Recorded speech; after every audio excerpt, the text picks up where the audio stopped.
नमस्कार। आदर्श शिक्षा संस्थान में आपका स्वागत है। रिश्तों की समझ है परिवार,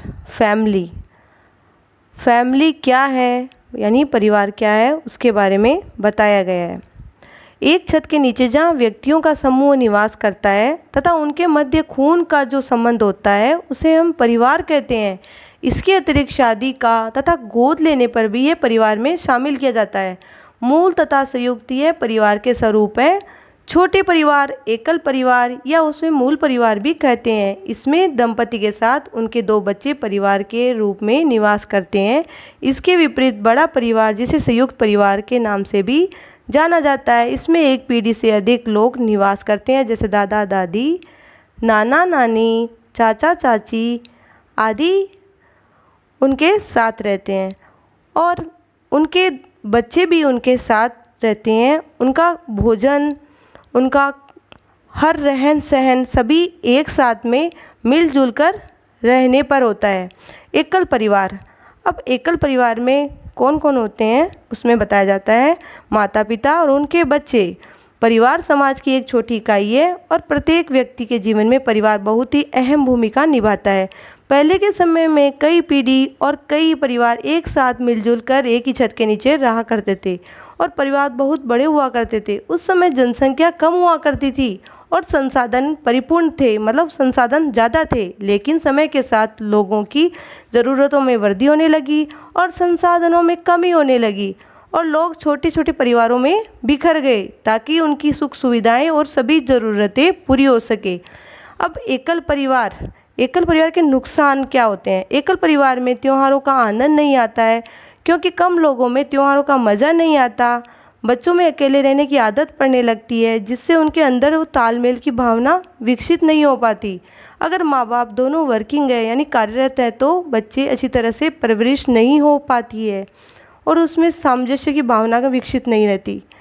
अब है संयुक्त परिवार में दादा दादी, चाचा चाची और उनके सभी बच्चे एक साथ रहते हैं। संयुक्त परिवार में पला बड़ा व्यक्ति बहुमुखी प्रतिभा का धनी होता है क्योंकि वह नैतिक एवं विविध संस्कारों एवं व्यक्तियों के बीच पनपता है। उसका व्यवहार एकांकी नहीं होता तथा वह संयुक्त परिवार के सभी सदस्यों व्यवहारों का समीक्षण होता है, मतलब सभी के गुण उसमें विकसित रहते हैं।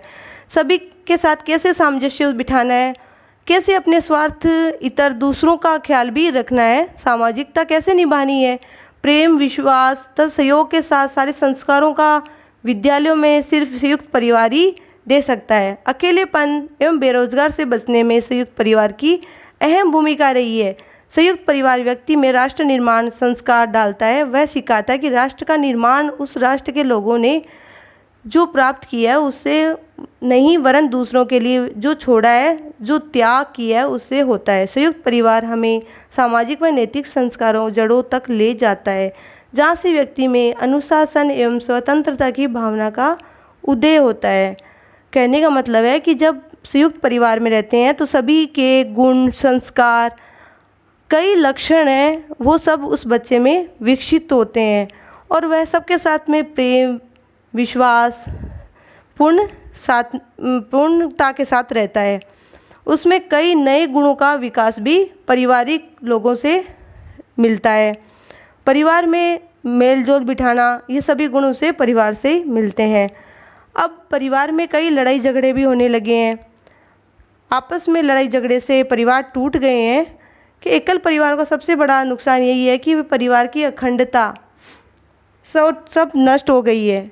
एक दूसरे दूर रहने की वजह से पारिवारिक सदस्यों में आपसी मेलजोल की भावना भी कम होने लगी है और धीरे धीरे ये पूर्ण रूप से अपने परिवार से कट जाते हैं, जिसके फलस्वरूप उन्हें अपनी संबंधियों सुख दुख से कोई वास्ता नहीं रहता। पहले जो तीज त्योहार पारिवारिक सदस्यों की उपस्थिति उत्सव में चांद लगाया करते थे, एक साथ हर्षोल्लास के साथ मनाया जाता था, आज वही त्योहार अलग अलग रहकर औपचारिकता से